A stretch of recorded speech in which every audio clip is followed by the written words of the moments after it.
सन्तु।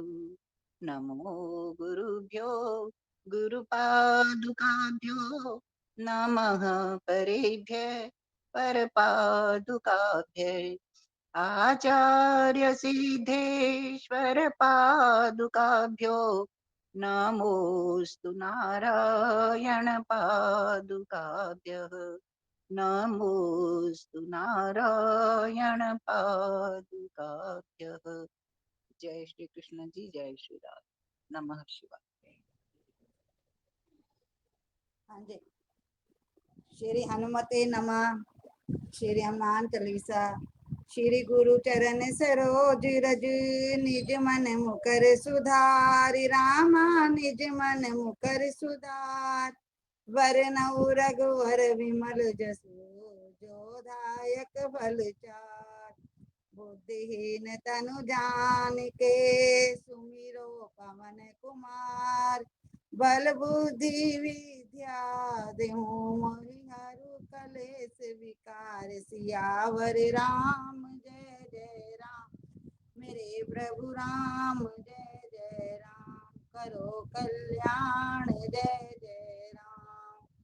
जय हनुमान ज्ञान गुण सागर जय कपीस तिहु लोक उजागर राम दूत अतुलित बल धामा अंजनी पुत्र पवन सुत नामा महावीर विक्रम बजरंगी कुमति निवार सुमति के संगी कंचन बरन विराज सुएसा कानन कुंडल कुंचित केसा हाथ वज्र और ध्वजा विराजे कांधे मूंज जनेऊ साजे शंकर सुवन केसरी नंदन तेज प्रताप महाजगवंदन विद्यावान गुणी अति चातुर राम काज करिवे को आतुर प्रभु चरित्र सुनिवे को रसिया राम लखन सीता मन बसिया सूक्ष्म रूप धरि सियहि दिखावा विकट रूप धरि लंक जरावा भीम रूप धरि असुर संहारे रामचंद्र के काज संवारे लाए सजीवन लखन जियाए श्री रघुवीर हर्षि उर लाए रघुपति कीनी बहुत बड़ाई तुम मम प्रिय भरत संभाई सहस बदन तुम रोजस गावे अस कई श्रीपति कंठ लगावे सनकादिक ब्रह्मादि मुनीसा नारद सारद सहित अहिसा यम कुबेर दिगपाल जहाँ ते कवि को विद कही सके कहाँ ते तुम उपकार सुग्रीव ही कीना राम मिलाए राजपद दीना तुमरो मंत्र विभीषण माना लंकेश्वर भय सब जग जाना युग सहस्त्र योजन पर भानु लील्यो ताहि मधुर फल जानो प्रभु मुद्रिका मेल मुख माही जलधि लांग गए अचिरज नाही दुर्गम काज जगत के जेते सुगम अनुग्रह तुम रे तेते राम दुआरे तुम रखवारे होत ना क्या बिनु पैसारे सब सुख लहे तुम्हारी शरणा तुम रक्षक काहू को डरना आपन तेज समारो आपे तीनों लोक हांकते कांपे भूत पिशाच निकट नहीं आवे महावीर जब नाम सुनावे नासे रोग हरे सब पीरा जपत निरंतर हनुमत बीरा संकट ते हनुमान छुड़ावे मन क्रम वचन ध्यान जो लावे सब पर राम तपस्वी राजा तिनके काज सकल तुम साजा और मनोरथ जो कोई लावे सोई अमित जीवन बल पावे चारों युग परताप तुम्हारा है प्रसिद्ध जगत उजियारा साधु संत के तुम रखवारे, असुर निकंदन राम दुलारे। अष्ट सिद्धि नव निधि के दाता, असवर दीन जानकी माता। राम रसायन तुमरे पासा, सदा रहो रघुपति के दासा। तुमरे भजन राम को पावे, जन्म जन्म के दुख बिसरावे। अंत काल रघुवरपुर जाई, जहाँ जन्म हरि भक्त कहाई। और देवता चित ना धरई, हनुमत से सर्व सुख करई। संकट कटे मिटे सब पीरा, जो सुमिरे हनुमत बलवीरा। जय जय जय हनुमान गोसाई, कृपा करो गुरुदेव की नाई। जो सत बार पाठ कर कोई, छूटई बंदी महा सुख होई। जो ये पढ़े हनुमान चालीसा, होए सिद्धि साखी गौरीसा। तुलसीदास सदा हरि चेरा, कीजे नाथ हृदय में डेरा। पवन तन्न संकट हरण, मंगल मूरत रूप रामा मंगल मूरत रूप। राम लखन सीता सहित, हृदय बसो सर्वभूप। सियावर राम जय जय राम, मेरे प्रभु राम जय जय राम। करो कल्याण जय जय राम।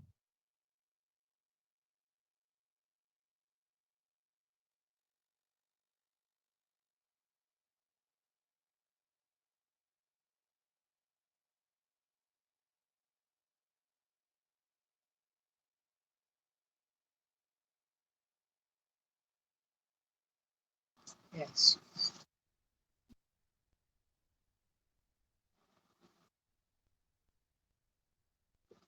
ओम श्री गणेशाय नमः। हर हर महादेव। षडलिंग स्वरूप प्रणव का मातम, उसके सूक्ष्म रूप ओंकार और स्थूल रूप पंचाक्षर मंत्र का विवेचन, उसके जप की विधि एवं महिमा, कार्य ब्रह्म के लोकों से लेकर कारण रुद्र के लोकों तक का विवेचन करके कालातीत पंचावन पंचावन विशिष्ट शिवलोक के अनिर्वचनीय वैभव का निरूपण तथा शिव भक्तों के सत्कार की महत्ता। ऋषि बोले, प्रभु महामुने, आप हमारे लिए क्रमशः चांडलिंग स्वरूप प्रणव का महात्म तथा शिव भक्त के पूजन का प्रकार बताइए। सूर्य जी ने कहा, महर्षियों, आप लोग तपस्या के धनी हैं, आपने ये बड़ा सुंदर प्रश्न उपस्थित किया है, किंतु इसका ठीक ठीक उत्तर महादेव जी ही जानते हैं, दूसरा कोई नहीं। तथापि भगवान शिव की कृपा से ही मैं इस विषय का वर्णन करूंगा। वे भगवान शिव हमारी और आप लोगों की रक्षा का भारी भारी भार बारंबार स्वयं ही ग्रहण करें। प्रनाम का प्रकृति प्रनाम है प्रकृति से उत्पन्न संसार रूपी महासागर का।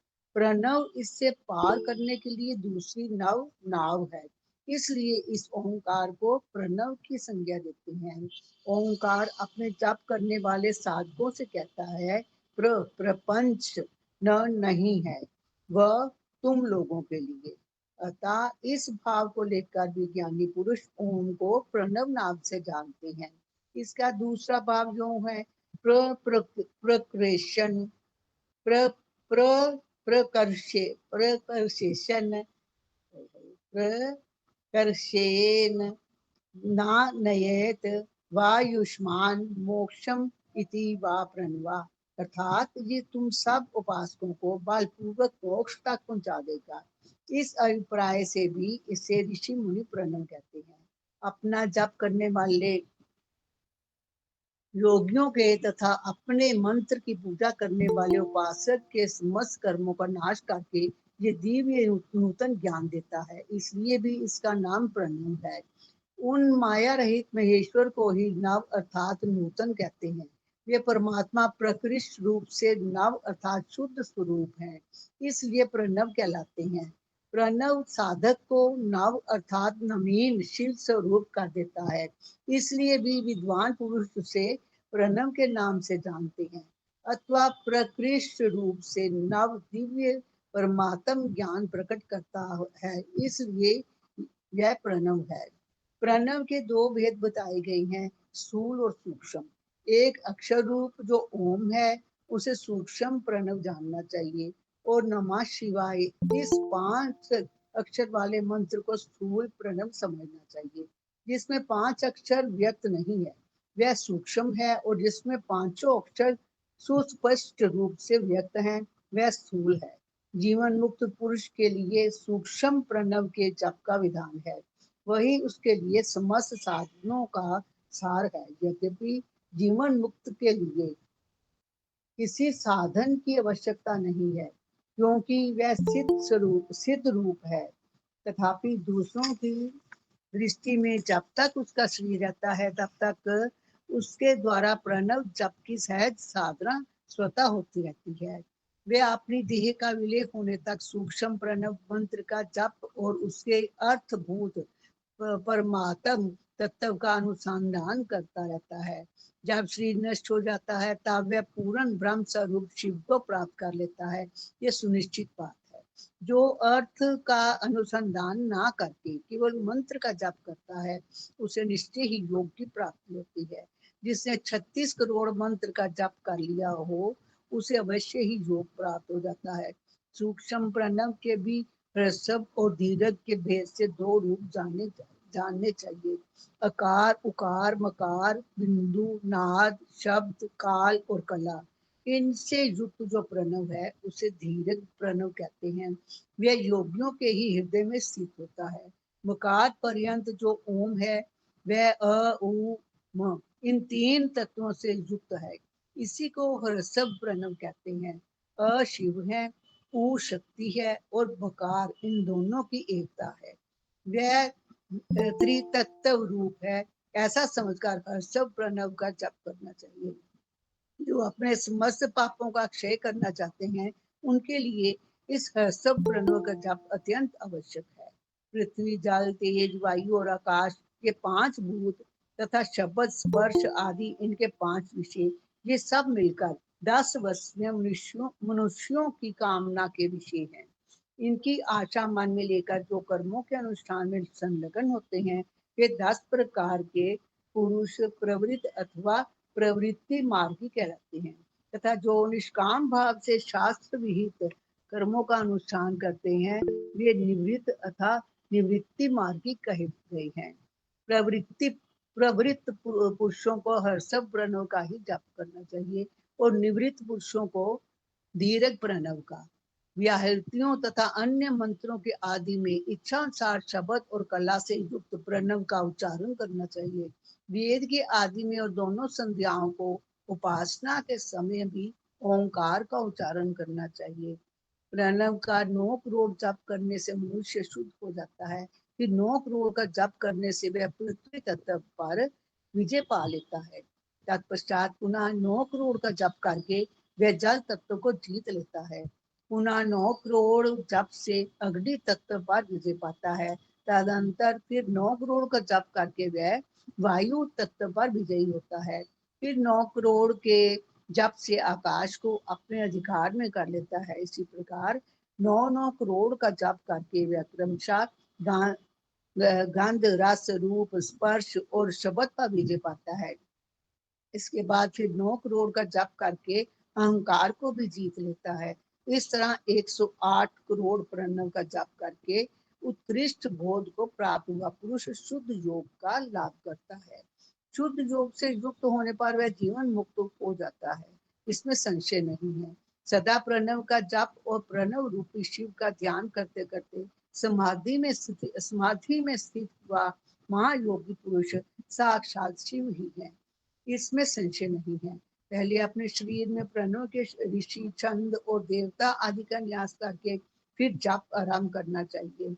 आकार आदि मृत्यु का आकार आदि मात्रिका वर्णों से युक्त प्रणव का अपने अंगों में न्यास करके मनुष्य ऋषि हो जाता है। मंत्रों के 10 विध संस्कार, मातृका न्यास तथा षटज षटश्रव शोधन आदि के साथ संपूर्ण न्यासपाल उसे प्राप्त हो जाता है। प्रवृत्ति तथा प्रवृत्ति निवृत्ति से मिश्रित भाव वाले पुरुषों के लिए स्थूल प्रणव का जप ही अभीष्ट साधक होता है। क्रिया तप जप के योग से शिव योगी 3 प्रकार के होते हैं, जो क्रमशः क्रिया योगी, तपो योगी और जप योगी कहलाते हैं। जो धन आदि वैभवों से पूजा सामग्री का संचय करते हैं, जो धन आदि वैभवों से पूजा सामग्री का संचय करके हाथ आदि अंगों से नमस्कार आदि क्रिया करते हुए इष्ट देव की पूजा में लगा रहता है, यह क्रिया योगी कहलाता है। पूजा में ओम संलग्न नमः शिवाय, ओम नमः शिवाय। हर हर रहते बोले नमः शिवाय। ओम पूनम जी। नमः शिवाय, ओम नमः शिवाय। पूजा में संलग्न रहकर जो परिमित भोजन करता, बाह्य इंद्रियों को जीतकर वश में किए रहता और मन को भी वश में करके पर द्रोह आदि से दूर रहता है, वह तपोयोगी कहलाता है। इन सभी सद्गुणों से युक्त होकर जो सदा शुद्ध भाव से रहता तथा समस्त काम आदि दोषों से रहित हो शांत चित्त से निरंतर जप किया करता है, उसे महात्मा पुरुष जप योगी मानते हैं। जो मनुष्य 16 प्रकार के उपचारों से शिव योगी महात्माओं की पूजा करता है, वह शुद्ध होकर सालोक्य आदि के क्रम से उत्तरोत्तर उत्कृष्ट मुक्ति को प्राप्त कर लेता है। द्विजों, अब मैं जप योग का वर्णन करता हूँ, तुम सब लोग ध्यान देकर सुनो। तपस्या करने वाले के लिए जप का उपदेश किया गया है, क्योंकि वह जप करते करते अपने आप को सर्वथा शुद्ध निष्पाप कर लेता है। ब्राह्मणों, पहले नमः पद हो, उसके बाद चतुर्थी विभक्ति में शिव शब्द हो, तो पंच तत्वात्मक नमः शिवाय मंत्र होता है। इसे शिव पंचाक्षर कहते हैं। ये स्थूल प्रणव रूप है। इस पंचाक्षर के जप से ही मनुष्य संपूर्ण सिद्धियों को प्राप्त कर लेता है। पंचाक्षर मंत्र के आदि में ओंकार लगाकर ही सदा उसका जप करना चाहिए। द्विजों, गुरु के मुख से पंचाक्षर मंत्र का उपदेश पाकर जहाँ सुखपूर्वक निवास किया जा सके, ऐसी उत्तम भूमि पर महीने के पूर्व पक्ष शुक्ल में प्रतिपदा से आरंभ करके कृष्ण पक्ष की चतुर्दशी तक निरंतर जप करता रहे। माघ और भादों के महीने अपना विशिष्ट महत्व रखते हैं। यह समय सब समयों से उत्तमोत्तम माना गया है। साधक को चाहिए कि वह प्रतिदिन एक बार परिमित भोजन करे, मौन रहे, इंद्रियों को वश में रखे, अपने स्वामी एवं माता पिता की नित्य सेवा करे।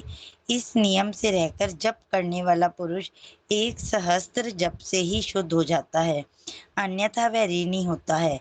भगवान शिव का निरंतर चिंतन करते हुए पंचाक्षर मंत्र का 5 लाख जप करे। जप काल में इस प्रकार ध्यान करें, कल्याण दाता भगवान शिव कमल के आसन पर विराजमान हैं। उनका मस्तक श्री गंगा जी तथा चंद्रमा की कला से सुशोभित है। उनकी बाईं जांघ पर आदि शक्ति भगवती उमा बैठी हैं। वहां खड़े हुए बड़े बड़े गण भगवान शिव की शोभा बढ़ा रही हैं। महादेव जी अपने 4 हाथों में मृग मुद्रा, टंक तथा वर एवं अभय की मुद्राएं धारण किए हुए हैं।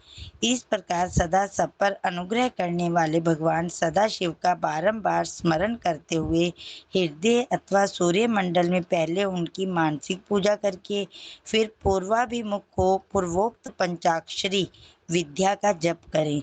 उन दिनों साधक सदा शुद्ध कर्म ही करे और दुष्कर्म से बचा रहे।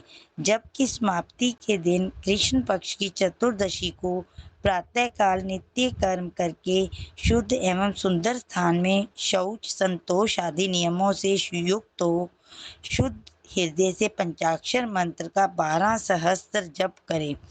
तत्पश्चात 5 सपत्नीक ब्राह्मणों का जो श्रेष्ठ एवं शिव भक्तों वरण करे। इनके अतिरिक्त एक श्रेष्ठ आचार्य प्रवर का भी वरण करे और उसे सांब सदा शिव का स्वरूप समझे। ईशान, तत्पुरुष, अघोर, वामदेव तथा सद्योजात, इन पांचों के प्रतीक स्वरूप पांच ही श्रेष्ठ और शिव भक्त ब्राह्मणों का वर्णन करने के पश्चात पूजन सामग्री को एकत्रित करके भगवान शिव का पूजन आरंभ करे। विधि पूर्वक शिव की पूजा संपन्न करके होम आरंभ करे। अपने गृह्य सूत्र के अनुसार सुखांत कर्म करके अर्थात परिसमूहन, उपलेपन, उल्लेखन, मृद उद्धरण और अभ्यूषण, इन पंचभू संस्कारों के पश्चात वेदी पर स्वाभिमुख अग्नि को स्थापित करके कुश कंडिका के अनंतर प्रज्वलित अग्नि में आज्य भागांत आहुति देकर प्रस्तुत होम का कार्य आरंभ करे। कपिला गाय के घी से 11, 101 अथवा 1001 आहुतियां स्वयं ही दे अथवा विद्वान पुरुष शिव भक्त ब्राह्मणों से 108 आहुतियां दिलाए। होम कर्म समाप्त होने पर गुरु को दक्षिणा के रूप में एक गाय और बैल देने चाहिए। ईशान आदि के प्रतीक रूप जिन 5 ब्राह्मणों का वर्णन किया गया हो उनको ईशान आदि का स्वरूप ही समझे तथा आचार्य को सांब सदाशिव का स्वरूप माने। इसी भावना के साथ उन सबके चरण धोए और उनके चरणोदक से अपने मस्तक को सींचे। ऐसा करने से वह साधक अगणित तीर्थों में तत्काल स्नान करने का फल प्राप्त कर लेता है। उन ब्राह्मणों को भक्ति पूर्वक दशांश अन्न देना चाहिए। गुरु पत्नी को पराशक्ति मानकर उनका भी पूजन करे। ईशान आदि क्रम से उन सभी ब्राह्मणों का उत्तम अन्न से पूजन करके अपने वैभव विस्तार के अनुसार रुद्राक्ष, वस्त्र, बड़ा और पुआ आदि अर्पित करे। तदंतर दिक्पाल आदि को बलि देकर ब्राह्मणों को भरपूर भोजन कराए। इसके बाद देवेश्वर शिव से प्रार्थना करके अपना जप समाप्त करे। इस प्रकार पुरस्चरण करके मनुष्य उस मंत्र को सिद्ध कर लेता है। फिर 5 लाख जप करने से समस्त पापों का नाश हो जाता है। तदंतर पुनः 5 लाख जप करने पर अतल से लेकर सत्यलोक तक 14 भुवनों पर क्रमशः अधिकार प्राप्त हो जाता है। ओम नमः शिवाय, ओम नमः शिवाय, ओम नमः शिवाय, ओम नमः शिवाय। नीतू दीदी पेज नंबर बता दो। ओम नमः शिवाय, ओम नमः 57 बुक का 77 77। हरि हरि बोल नमः शिवाय। यदि अनुष्ठान पूर्ण होने के पहले बीच में ही साधक की मृत्यु हो जाए तो वह परलोक में उत्तम भोग भोगने के पश्चात पुनः पृथ्वी पर जन्म लेकर पंचा अक्षर मंत्र के जप का अनुष्ठान करता है। समस्त लोगों का ऐश्वर्य पाने के पश्चात वह मंत्र को सिद्ध करने वाला पुरुष यदि पुनः 5 लाख जप करे तो उसे ब्रह्मा जी का सामीप्य प्राप्त होता है। उन्हें 5 लाख जप करने से सारूप्य नामक ऐश्वर्य प्राप्त होता है। 100 लाख जप करने से वह साक्षात ब्रह्मा के समान हो जाता है। इस तरह कार्य ब्रह्म हिरण्यगर्भ का सायुज्य प्राप्त करके वह उस ब्रह्मा का प्रलय होने तक उस लोक में यथेष्ट भोग भोगता है। फिर दूसरे कल्प का आरंभ होने पर वह ब्रह्मा जी का पुत्र होता है। उस समय फिर तपस्या करके दिव्य तेज से प्रकाशित हो वह क्रमशः मुक्त हो जाता है।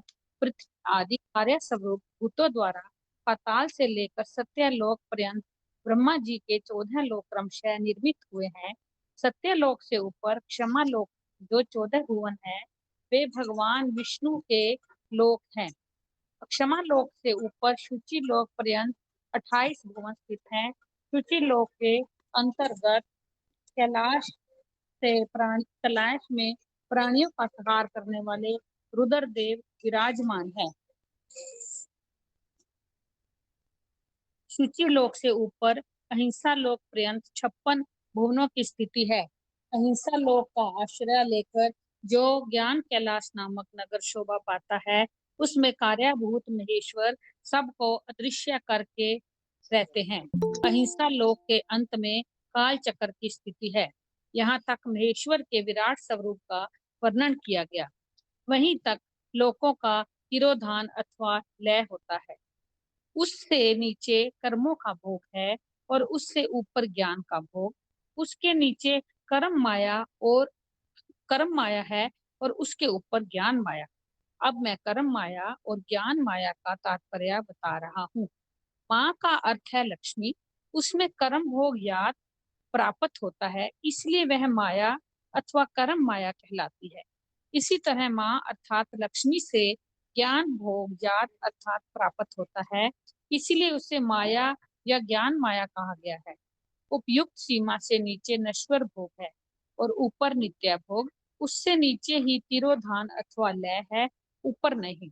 वहां से नीचे ही कर्म में पाशों द्वारा बंधन होता है, ऊपर बंधन का सदा अभाव है।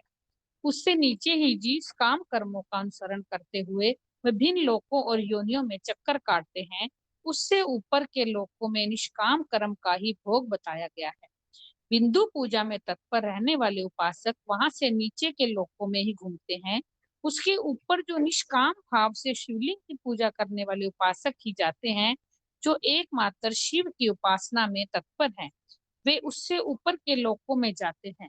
वहां से नीचे जीव कोटि है और ऊपर ईश्वर कोटि। नीचे संसारी जीव रहते हैं और ऊपर मुक्त पुरुष। नीचे कर्म लोक है और ऊपर ज्ञान लोक। ऊपर मद और अहंकार का नाश करने वाली नम्रता है, वहां जन्म जनित तिरोधान नहीं है। उसका निवारण किए बिना वहां किसी का प्रवेश संभव नहीं है। इस प्रकार तिरोधान का निवारण करने से वहां ज्ञान शब्द का अर्थ ही प्रकाशित होता है। अति भौतिक पूजा करने वाले लोग उससे नीचे के लोकों में ही चक्कर काटते हैं। जो आध्यात्मिक उपासना करने वाले हैं, वे ही उससे ऊपर को जाते हैं। जो सत्य, अहिंसा आदि धर्मों से युक्त हो, भगवान शिव के पूजन में तत्पर रहते हैं, वे काल चक्र को पार कर जाते हैं। काल चक्रेश्वर की सीमा तक जो विराट महेश्वर लोक बताया गया है, उससे ऊपर वृषभ के आकार में धर्म की स्थिति है। वह ब्रह्मचर्य का मूर्तिमान रूप है। उसके सत्य, शौच, अहिंसा और दया ये चार पाद हैं। वह साक्षात शिवलोक के द्वार पर खड़ा है। क्षमा उसके सींग है, शम कान है। वे वेद वे वेद धव्यन रूपी शब्द से विभूषित है। आसितकता उसके दोनों नेत्र हैं। विश्वास ही उसकी श्रेष्ठ बुद्धि एवं मन है। क्रिया आदि धर्म रूपी जो वृषभ हैं, वे कारण आदि में स्थित हैं। ऐसा जानना चाहिए। उस क्रिया रूप वृषभाकार धर्म पर कालातीत शिव आरूढ़ होते हैं। ब्रह्मा, विष्णु और महेश्वर की जो अपनी अपनी गैस देख आयु लो, है, फिर चावल है, नहीं तो बंद कर दो क्या उसको, उसी को दिन कहते हैं। कुकर को। जहाँ धर्म रूपी वृषभ की स्थिति है, उससे ऊपर दिन उससे ऊपर ना दिन है ना रात्रि। वहां जन्म मरण आदि भी नहीं है। वहां फिर से कारण स्वरूप ब्रह्मा के कारण सत्य लोक पर्यंत 14 लोक स्थित हैं, जो 5 भौतिक गंध आदि से परे हैं। उनकी सनातन स्थिति है। सूक्ष्म गंध ही उनका स्वरूप है।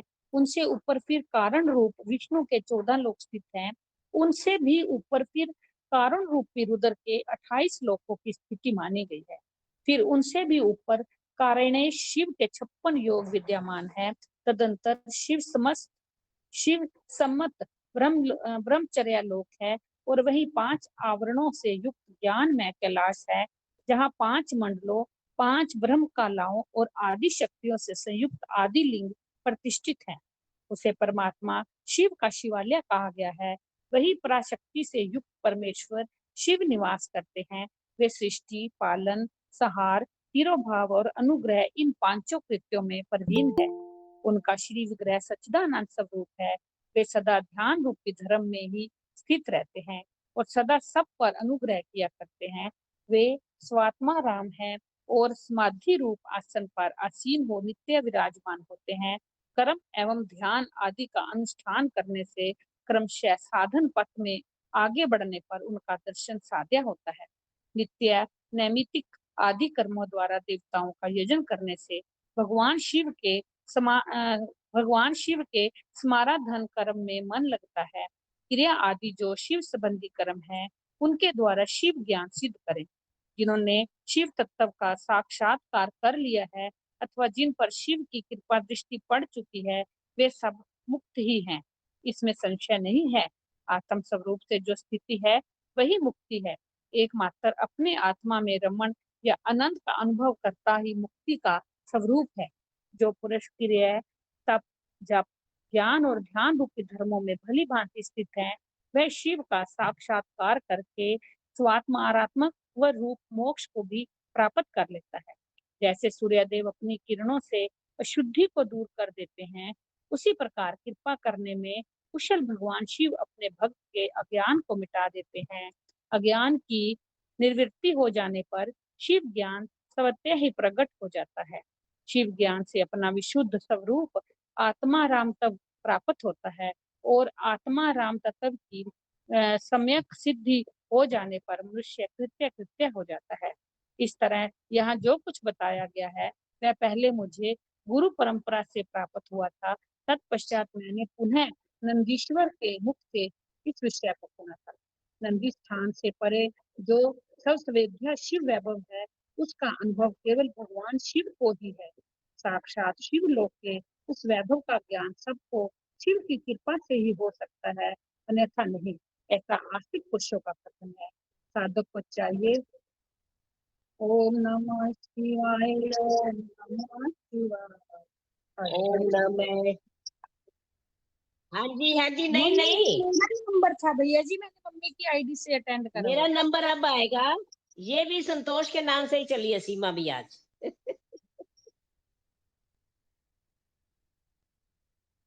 कोई बात नहीं, कोई बात नहीं, आप कर दो, कोई बात नहीं, मैं बाद में कर लूंगी। ठीक है। हाँ, ओम नमो शिवाय, ओम नमो शिवाय। साधक को चाहिए कि वह 5 लाख जप करने के पश्चात भगवान शिव की प्रसन्नता के लिए महाअभिषेक एवं नैवेद्य निवेदन करके शिव भक्तों का पूजन करे। भक्त की पूजा से भगवान शिव बहुत प्रसन्न होते हैं। शिव और उनके भक्त में कोई भेद नहीं है, वह साक्षात शिव रूप ही है। शिव स्वरूप मंत्र को धारण करके वह शिव ही हो गया रहता है। शिव भक्त का शरीर शिव रूपी ही है, अतः उसकी सेवा में तत्पर रहना चाहिए। जो शिव के भक्त हैं वे लोग और वेद की सारी क्रियाओं को जानते हैं। जो क्रमशः जितना जितना शिव मंत्र का जप कर लेता है, उसके शरीर को उतना उतना ही शिव का कनित्य प्राप्त होता जाता है, इसमें संशय नहीं है। शिव भक्त स्त्री का रूप देवी पार्वती का ही स्वरूप है। वह जितना मंत्र जपती है उसे उतना ही देवी का सानिध्य प्राप्त होता जाता है। साधक स्वयं शिव स्वरूप होकर पराशक्ति का पूजन करें। शक्ति, वेद तथा लिंग का चित्र बनाकर अथवा मिट्टी आदि से इनकी आकृति का निर्माण करके प्राण प्रतिष्ठा पूर्वक निष्कपट भाव से इनका पूजन करें। शिवलिंग को शिव मानकर, अपने को शक्ति रूप समझकर, शक्ति लिंग को देवी मानकर और अपने को शिव रूप समझकर, शिवलिंग को नाद रूप तथा शक्ति को बिंदु रूप मानकर परस्पर सटे हुए शक्तिलिंग और शिवलिंग के प्रति उप प्रधान और प्रधान की भावना रखते हुए जो शिव और शक्ति का पूजन करता है, वह मूल रूप की भावना करने के कारण शिव रूपी ही है। शिव भक्त शिव मंत्र रूप होने के कारण शिव के ही स्वरूप है। जो 16 उपचारों से उसकी पूजा करता है, उसे अभिष्ट वस्तु की प्राप्ति होती है। जो शिव लिंगोपासक शिव भक्त की सेवा आदि करके उसे आनंद प्रदान करता है, उस विद्वान पर भगवान शिव बड़े प्रसन्न होते हैं। 5, 10 या 100 सपत्नी शिव भक्तों को बुलाकर भोजन आदि के द्वारा पत्नी सहित उनका सदैव समादर करें। धन में, देह में और मंत्र में शिव भावना रखते हुए उन्हें शिव और शक्ति का स्वरूप जानकर निष्कपट भाव से उनकी पूजा करें। ऐसा करने वाला पुरुष इस भूतल पर फिर जन्म नहीं लेता है। बंधन और मोक्ष का विवेचन, शिव पूजा का उपदेश, लिंग आदि में शिव पूजन का विधान, भस्म के स्वरूप का निरूपण और महत्व, शिव और गुरु शक्ति व्युत्पत्ति तथा शिव के भस्म धारण का रहस्य। ऋषि बोले, सर्वज्ञों में शेष जीव बंधन और मोक्ष का स्वरूप क्या है, यह हमें बताइए।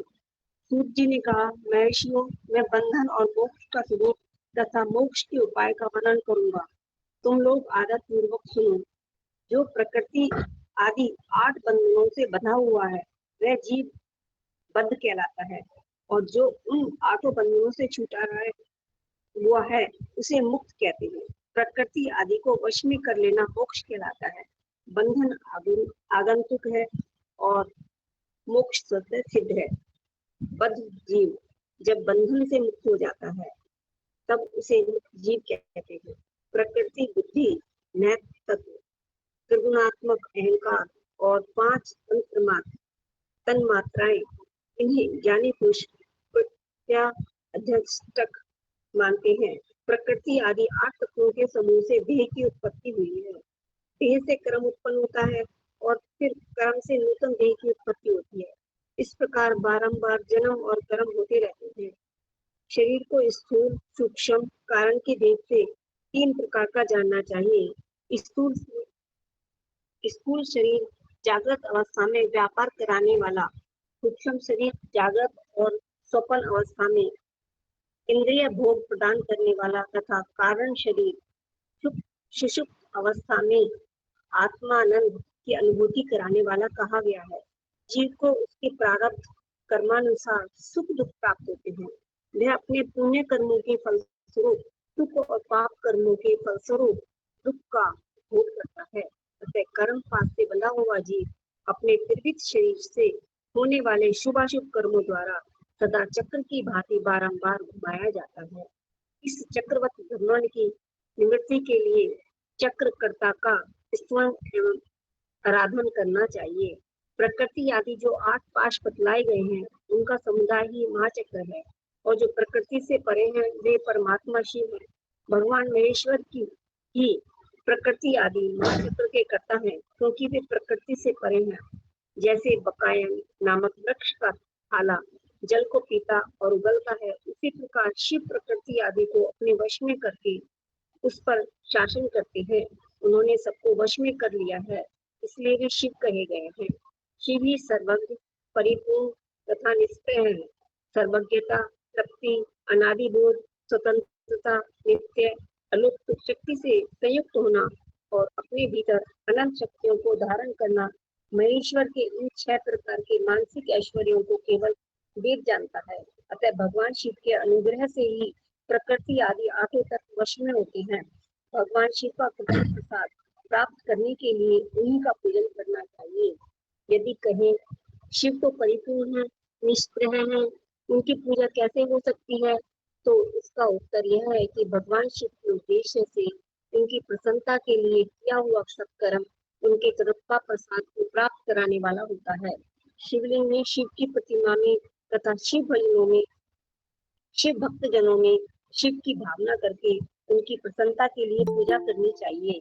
वह पूजन शरीर से, मन से, वाणी से और धन से भी किया जा सकता है। उस पूजा से महेश्वर शिव जो प्रकृति से परे हैं, पूजक पर विशेष कृपा करते हैं और उनका वह कृपा प्रसाद सत्य होता है। शिव की कृपा से कर्म आदि सभी बंधन अपने वश में हो जाते हैं। कर्म से लेकर प्रकृति पर्यंत सब कुछ जब वश में हो जाता है तब वह जीव मुक्त कहलाता है और सो आत्मा राम रूप से विराजमान होता है। परमेश्वर शिव की कृपा से जब कर्म जनित शरीर अपने वश में हो जाता है तब भगवान शिव के लोक में निवास का सौभाग्य प्राप्त होता है। इसी को सालोक्य मुक्ति कहते हैं। जब तन मात्राएं वश में हो जाती हैं तब जीव जगदम्बा सहित शिव का समीप्य प्राप्त कर लेता है। यह समीप्य मुक्ति है। उसके आयुध आदि और क्रिया आदि सब कुछ भगवान शिव के समान हो जाते हैं। भगवान का महाप्रसाद प्राप्त होने पर बुद्धि भी वश में हो जाती है।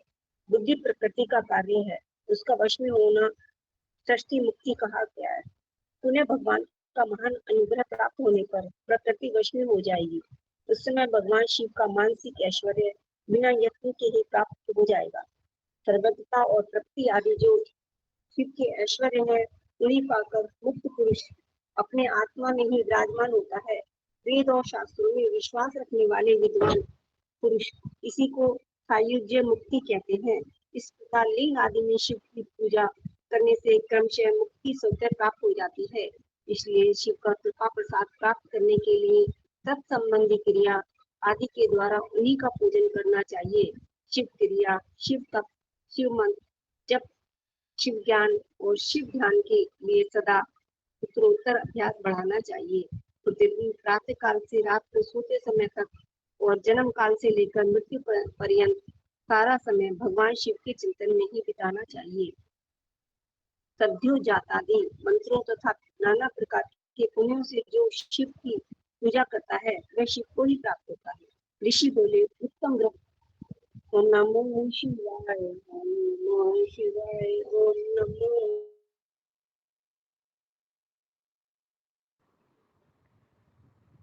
नहीं, मैं पीडीएफ से बोल रही हूँ, पीडीएफ खोला हुआ है मैंने।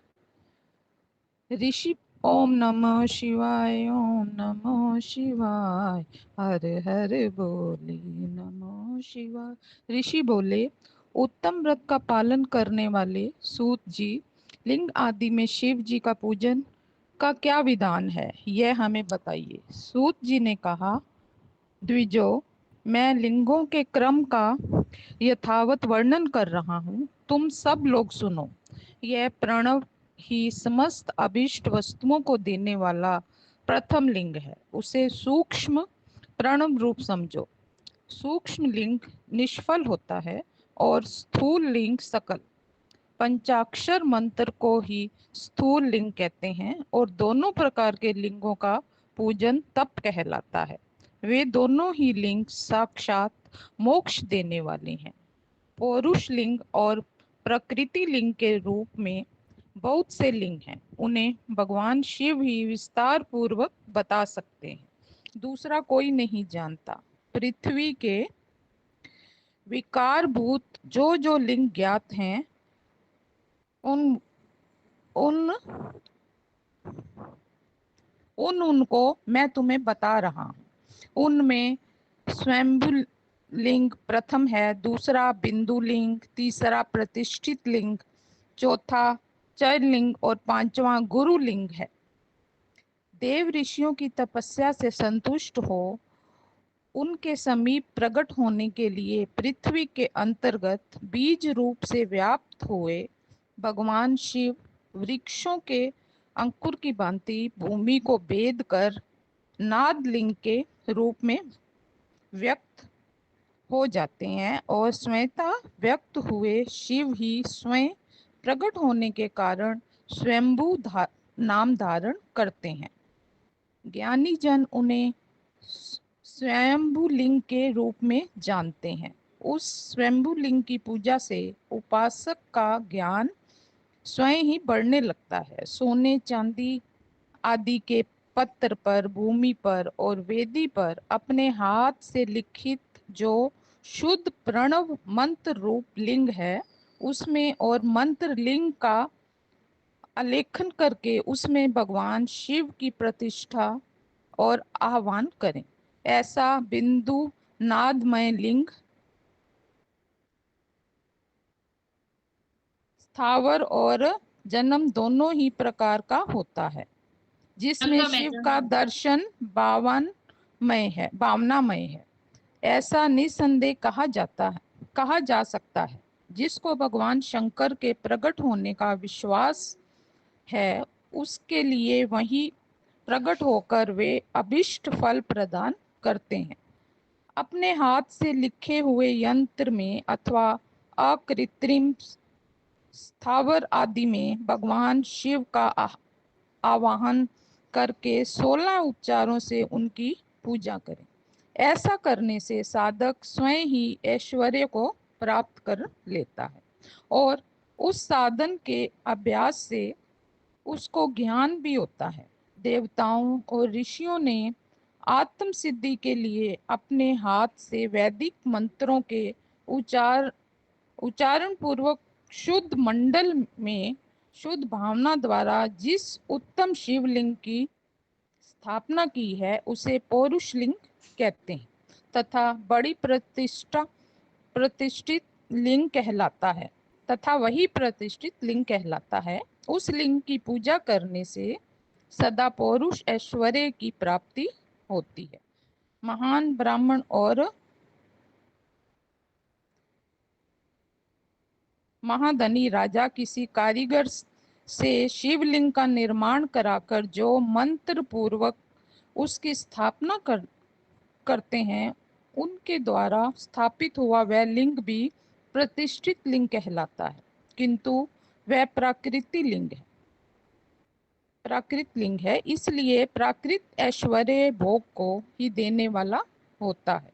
जो शक्तिशाली और नित्य होता है उसे पौरुष कहते हैं, और जो दुर्बल और अनित्य होता है उसे प्राकृत कहलाता है।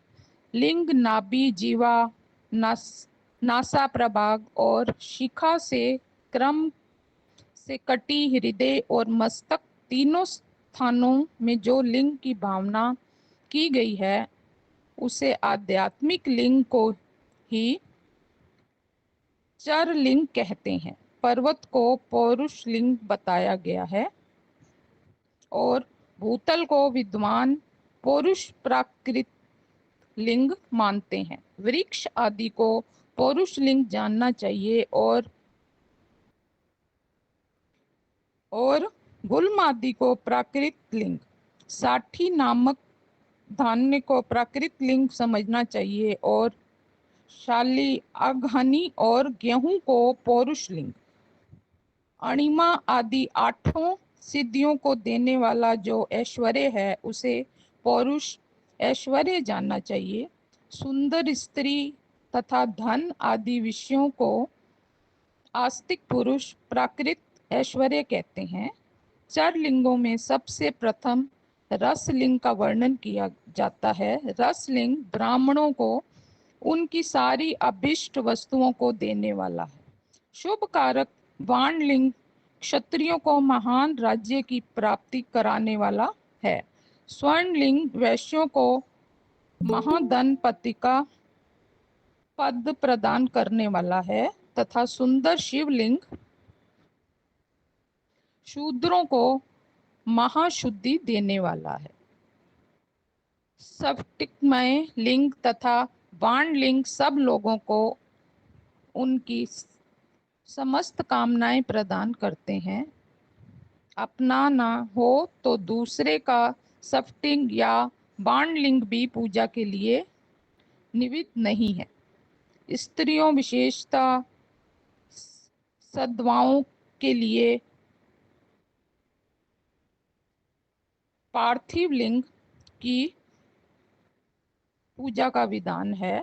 प्रवृत्ति मार्ग में स्थित विधवाओं के लिए स्फटिक लिंग की पूजा बताई गई है, परंतु विरक्त विधवाओं के लिए रस लिंग की पूजा को ही श्रेष्ठ कहा गया। उत्तम व्रत का पालन करने वाले महर्षियों बचपन में, जवानी में और बुढ़ापे में भी शुद्ध स्फटिकमय शिवलिंग का पूजन स्त्रियों को समस्त भोग प्रदान करने वाला है। गृहस्थ स्त्रियों के लिए पीठ पूजा भूतल पर संपूर्ण अभिष्ट को देने वाली है। प्रवृत्ति मार्ग में चलने वाला पुरुष सुपात्र गुरु के सहयोग से ही समस्त पूजा कर्म संपन्न करे। इष्ट देव का अभिषेक करने के पश्चात अघैनी के चावल से बने खीर आदि पकवानों द्वारा नैवेद्य अर्पण करें। पूजा के अंत में शिवलिंग को संपुट में पधरा कर घर के भीतर पृथक रख दें। जो निवृत्ति मार्गी पुरुष है उसके लिए हाथ पर ही शिवलिंग पूजा का विधान है। उन्हें भिक्षा आदि से प्राप्त हुए अपने भोजन को ही नैवेद्य रूप में निवेदित करना चाहिए। निवृत्त पुरुषों के लिए सूक्ष्म लिंग ही श्रेष्ठ बताया जाता है। वे विभूति के द्वारा पूजन करें और विभूति को ही नैवेद्य रूप में निवेदित भी करें। पूजा करके उस लिंग को सदा अपने मस्तक पर धारण करें। विभूति 3 प्रकार की बताई गई है।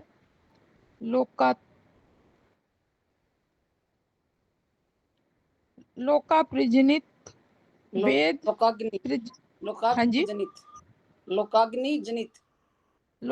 ये थोड़ा सा ना इसमें वो है, क्लियर नहीं है, इसीलिए थोड़ा पढ़ने में दिक्कत आ रही है। लोकाप्रजनित, वेद प्रजनित और शिव प्रजनित। लोका प्रजनित या लौकिक भस्म को द्रव्यों की शुद्धि के लिए लाकर रखें।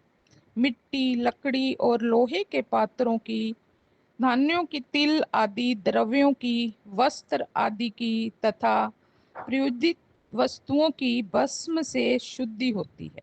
कुत्ते आदि से दूषित हुए पात्रों की भी भस्म से ही शुद्धि मानी गई है। वस्तु विशेष की शुद्धि के लिए यथा योग्य सजल अथवा निर्जल भस्म का उपयोग करना चाहिए। वेदा प्रजनित जो भस्म है उसको उन वैदिक कर्मों के अंत में धारण करना चाहिए। मंत्र और क्रिया से जनित जो होम कर्म है वह अग्नि में भस्म का रूप धारण करता है। उस भस्म को धारण करने का वह कर्म आत्मा में आरोपित हो जाता है। अघोर मूर्तिधारी शिव का जो अपना मंत्र है उसे पढ़कर बेल की लकड़ी को जलाएं। उस मंत्र से अभिमंत्रित अग्नि को शिवाग्नि कहा गया है। उसके द्वारा जले हुए काष्ठ का जो भस्म है वह शिवा प्रजनित है। कपिला गाय के गोबर अथवा गाय मूत्र के गोबर को तथा शमी, पीपल, पलाश, बड़, अमल, तास और खैर आदि लकड़ियों की शिवाप्रिस जलाएं और शुद्ध भस्म शिवाप्रिजनित माना गया है। अथवा कुश की अग्नि में शिव मंत्र के उच्चारण पूर्वक काष्ठ को जलाएं। फिर उस भस्म को कपड़े से अच्छी तरह छान कर नए घड़े में भर कर रख दें। उससे समय समय पर अपनी कांति या शोभा की बुद्धि के लिए धारण करें। ऐसा करने वाला पुरुष सम्मानित एवं पूजित होता है। पूर्व काल में भगवान शिव ने भस्म शब्द का ऐसा ही अर्थ प्रकट किया है। जैसे राजा अपने राज्य में सारभूत कर को ग्रहण करता है, वैसे मनुष्य सस्य आदि को जलाकर रोंद कर उसका सार ग्रहण करते हैं। तथा जैसे जदरानल नाना प्रकार के बक्से, भोज्य आदि पदार्थों को भारी मात्रा में ग्रहण करके जलाकर सारतर वस्तु ग्रहण करता और उस सारतर वस्तु में सब देह का पोषण करता है, उसी प्रकार प्रपत्रकर्ता परमेश्वर शिव ने अपने में आद्य रूप से विद्यमान प्रपंच को जलाकर भस्म रूप में उसके सार तत्व को ग्रहण किया। प्रपत्र को प्रपंच है ये, प्रपंच को दग्ध करके शिव ने उसके भस्म को अपने शरीर में लगाया है। राख बभूत पोतने के बहाने जगत के सार को ही ग्रहण किया है। अपने शरीर में अपने लिए रत्न स्वरूप भस्म को इस प्रकार स्थापित किया है। आकाश के सार तत्व से केश, वायु के सार तत्व से मुख, अग्नि के सार तत्व से हृदय, जल के सार तत्व से कटिभाग और पृथ्वी के सार तत्व से घुटने को धारण किया है। इसी तरह उनके सारे अंग विभिन्न वस्तुओं के सार रूप हैं। महेश्वर ने अपने ललाट में तिलक स्वरूप जो त्रिपुंड धारण किया है वह ब्रह्मा, विष्णु और रुद्र का सार तत्व है। वे इन सब वस्तुओं को जगत के अभ्युदय का हेतु मानते हैं। इन भगवान शिव ने ही प्रपंच के सार सर्वस्व को अपने वश में किया है, अतः इन्हें अपने वश में करने वाला दूसरा कोई नहीं है। जैसे समस्त मृगों का हिंसक मृग सिंह कहलाता है और उसकी हिंसा करने वाला दूसरा कोई मृग नहीं है, अतः उसे सिंह कहा गया है। ओम नमः शिवाय, ओम नमः शिवाय, हर हर बोलो नमः शिवाय। ओम नमः शिवाय। ओम नहीं, मैं बुक में से पढ़ूंगी। ओम नमः शिवाय, ओम नमः शिवाय, नमः शिवाय, ओम नमः शिवाय। शकार का अर्थ है नित्य सुख एवं आनंद, इकार का अर्थ है पुरुष और वकार का अर्थ है अमृत स्वरूपा शक्ति। इन सब का सम्मिलित रूप से इन सब का सम्मिलित रूप ही शिव कहलाता है। अतः इस रूप में भगवान शिव को अपना आत्मा मानकर उनकी पूजा करनी चाहिए। अतः पहले अपने अंगों में भस्म मले, फिर ललाट में उत्तम त्रिपुंड धारण करे। पूजा काल में सजल भस्म का उपयोग होता है और द्रव्य शुद्धि के लिए निर्जल भस्म का। गुणातीत परम शिव राजस आदि स्विकार गुणों का अवरोध करते हैं, दूर हटाते हैं। इसलिए वह सबके गुरु रूप का आश्रय लेकर स्थित हैं। गुरु विश्वासी शिष्यों के तीनों गुणों को पहले दूर करके फिर उन्हें शिव तत्व का बोध कराते हैं, इसलिए गुरु कहलाते हैं। गुरु की पूजा परमात्मा शिव की ही पूजा है। गुरु के उपयोग से बचा हुआ सारा पदार्थ आत्मशुद्धि करने वाला होता है। गुरु की आज्ञा के बिना उपयोग में लाया हुआ सब कुछ वैसा ही है जैसे चोर चोरी करके लाई हुई वस्तु का उपयोग करता है। गुरु से भी विशेष ज्ञानवान पुरुष मिल जाए तो उसे भी यत्न पूर्वक गुरु बना लेना चाहिए। अज्ञान रूपी बंधन से छूटना ही जीवन मात्र के लिए साध्य पुरुषार्थ है। अतः जो विशेष ज्ञानवान है वही जीव को उस बंधन से छुड़ा सकता है। जन्म और मरण रूप द्वंद्व को भगवान शिव की माया ने ही अर्पित किया है। जो इन दोनों को शिव की माया को ही अर्पित कर देता है वह फिर शरीर के बंधन में नहीं पड़ता। जब तक शरीर रहता है तब तक जो क्रिया के अधीन है वह जीव बद्ध कहलाता है। स्थूल, सूक्ष्म और कारण तीनों शरीरों को वश में कर लेने पर जीव का मोक्ष हो जाता है, ऐसा ज्ञानी पुरुषों का कथन है। माया चक्र के निर्माता भगवान शिव ही परम कारण है। वे अपनी माया के दिए हुए द्वंद्व का स्वयं ही परिमार्जन करते हैं। अतः शिव के द्वारा कल्पित हुआ द्वंद्व उन्हीं को समर्पित कर देना चाहिए। जो शिव की पूजा में तत्पर हो वह मौन रहे, सत्य आदि गुणों से संयुक्त हो तथा क्रिया, जप, तप, ज्ञान और ध्यान में से एक एक का अनुष्ठान करता रहे। ऐश्वर्य, देव शरीर की प्राप्ति, ज्ञान का उदय, अज्ञान का निवारण और भगवान शिव के समीपे का लाभ, ये क्रमशः क्रिया आदि के फल है। निष्काम कर्म करने से अज्ञान का निवारण हो जाने के कारण शिव भक्त पुरुष उसके यथोक्त फल को पाता है। शिव भक्त पुरुष देश, काल, शरीर और धन के अनुसार यथा योग्य क्रिया आदि का अनुष्ठान करे। न्यायोपार्जित उत्तम धन से निर्वाह करते हुए विद्वान पुरुष शिव के स्थान में निवास करे। जीव हिंसा आदि से रहित और अत्यंत क्लेश शून्य जीवन बिताते हुए पंचाक्षर मंत्र के जप से अभिमंत्रित अन्न और जल को सुख स्वरूप माना गया है। अथवा कहते हैं कि वृद्ध पुरुष के लिए भिक्षा से प्राप्त हुआ अन्न ज्ञान देने वाला होता है। शिव भक्त को भिक्षान प्राप्त हो तो वह शिव भक्ति को बढ़ाता है। शिव उपयोगी पुरुष भिक्षान को शंभु सत्र कहते हैं। जिस किसी भी उपाय से जहाँ कहीं भी भूतल पर शुद्ध अन्न का भोजन करते हुए सदा मौन भाव से रहे और अपने साधन का रहस्य किसी पर प्रकट ना करे, भक्तों के समक्ष ही शिव के महात्म्य को प्रकाशित करे और शिव मंत्र के रहस्य को भगवान शिव ही जानते हैं, दूसरा कोई नहीं। पार्थिव लिंग के निर्माण की रीति तथा वेद मंत्रों द्वारा उसके पूजन की विस्तृत एवं संक्षिप्त विधि का वर्णन।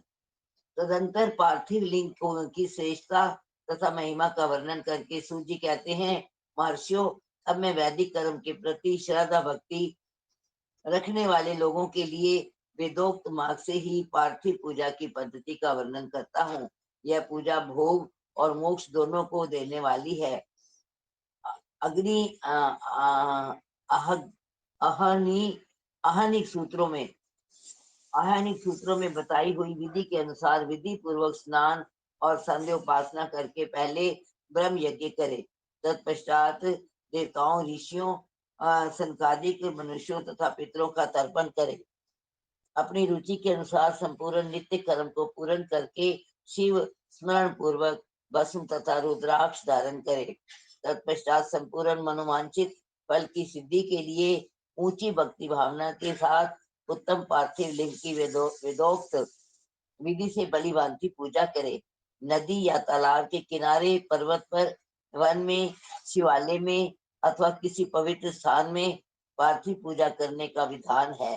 ब्राह्मणों, शुद्ध स्थान से निकाली हुई मिट्टी की यत्न पूर्वक लाकर बड़ी सावधानी के साथ शिवलिंग का निर्माण करे। ब्राह्मण के लिए श्वेत, क्षत्रिय के लिए लाल, वैश्य के लिए पीली और शूद्र के लिए काली मिट्टी से शिवलिंग बनाने का विधान है, अथवा जहां जो मिट्टी मिल जाए उसी से शिवलिंग बनाए।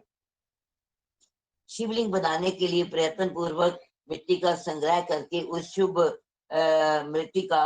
मिट्टी को अत्यंत शुद्ध स्थान में रखे। फिर उसकी शुद्धि करके जल से छान कर पिंडी बना ले और वेदोक्त मार्ग से धीरे धीरे सुंदर पार्थिव लिंग की रचना करे।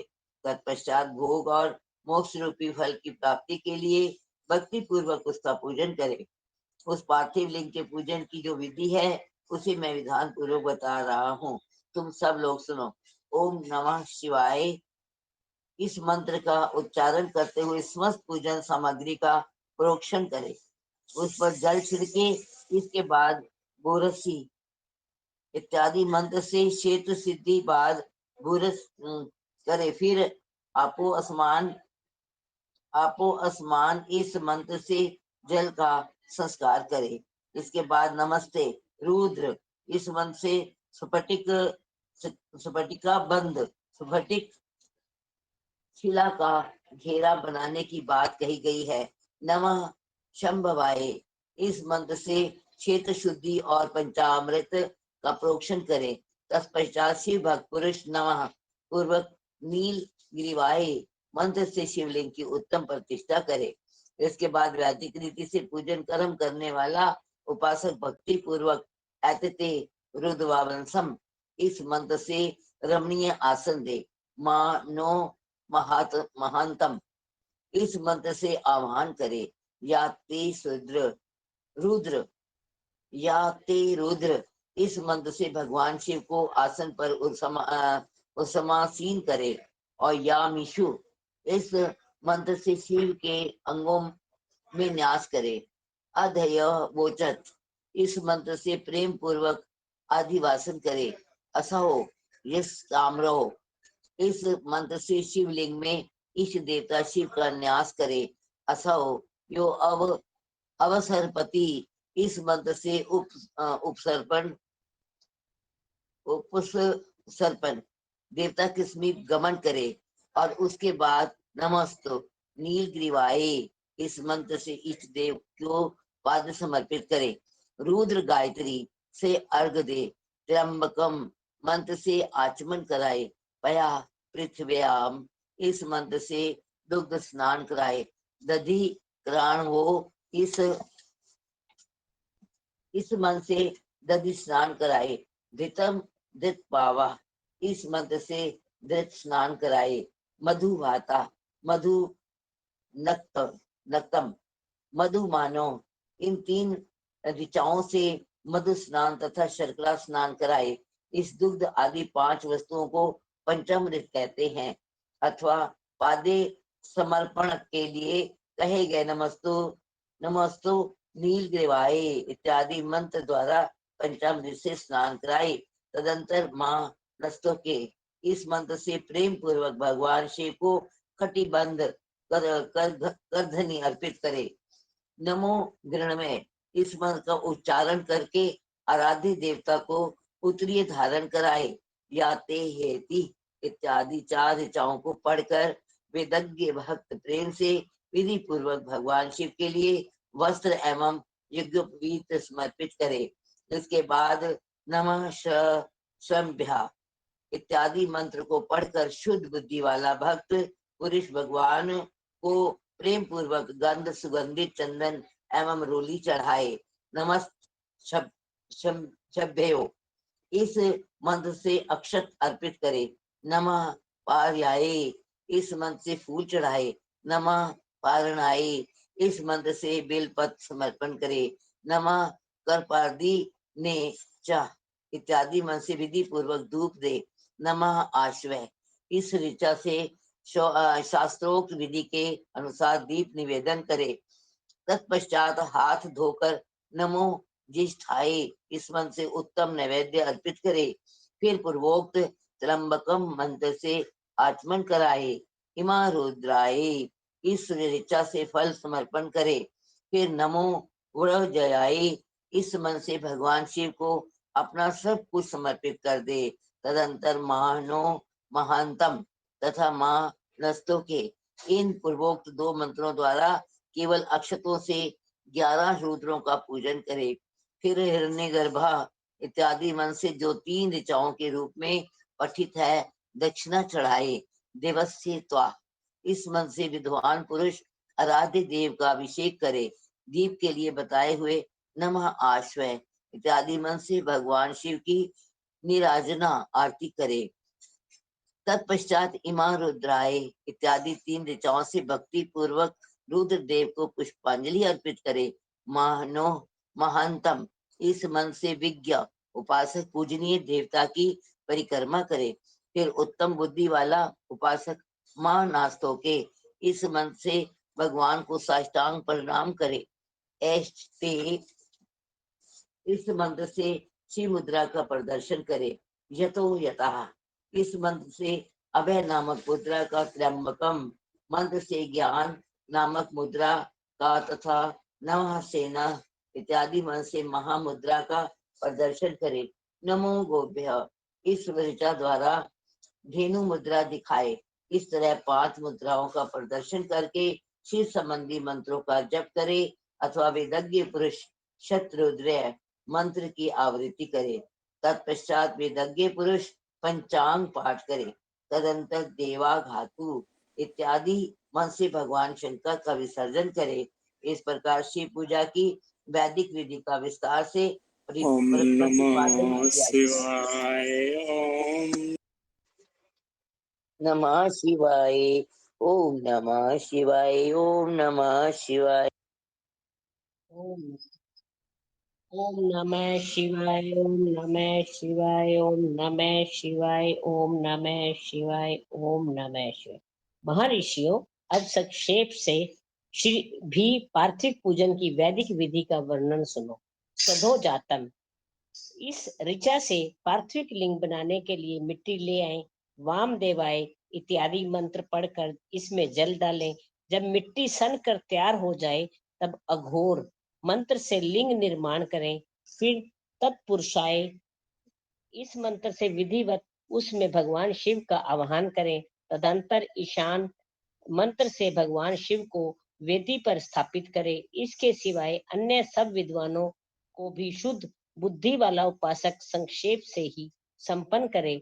इसके बाद विद्वान पुरुष पंचाक्षर मंत्र से अथवा गुरु के दिए हुए अन्य किसी शिव संबंधी मंत्र से 16 उपचारों द्वारा विविधवत पूजन करे अथवा भाव्य भवनाशाय महादेवाय धीमहि उग्राय उग्रनाशाय शर्वाय शशि मलिने इस मंत्र द्वारा विद्वान उपासक भगवान शंकर की पूजा करे। वह भ्रम छोड़कर उत्तम भाव भक्ति से शिव की आराधना करे, क्योंकि भगवान शिव भक्ति से ही मनोवांछित फल देते हैं। ब्राह्मणों, यहाँ जो वैदिक विधि से पूजन का क्रम बताया गया है उसका पूर्ण रूप से आदर करता हुआ मैं पूजा की एक दूसरी विधि भी बता रहा हूँ, जो उत्तम होने के साथ ही सरल साधारण के लिए उपयोगी है। मुनिवरों, पार्थिव लिंग की पूजा भगवान शिव के नामों से बताई गई है। वह पूजा संपूर्ण अभिष्टों को देने वाली है।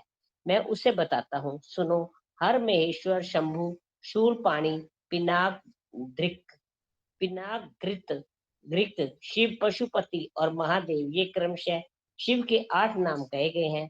इनमें से प्रथम नाम के द्वारा अर्थात ओम हराय नमः का उच्चारण करके पार्थिव लिंग बनाने के लिए मिट्टी लाए। दूसरे नाम अर्थात ओम महेश्वराय नमः का उच्चारण करके लिंग निर्माण करें। फिर ओम शंभुआय नमः बोलकर उस पार्थिव लिंग की प्रतिष्ठा करें। तत्पश्चात ओम शूलपाणाय नमः कहकर उस पार्थिव लिंग में भगवान शिव का आवाहन करें। ओम पिनाक घृषे नमः कहकर उस शिवलिंग को नहलाए। ओम शिवाय नमः बोलकर उसकी पूजा करें। फिर ओम पशुपताय नमः कहकर क्षमा प्रार्थना करें और अंत में ओम महादेवाय नमः कहकर आराध्य देव का विसर्जन कर दे।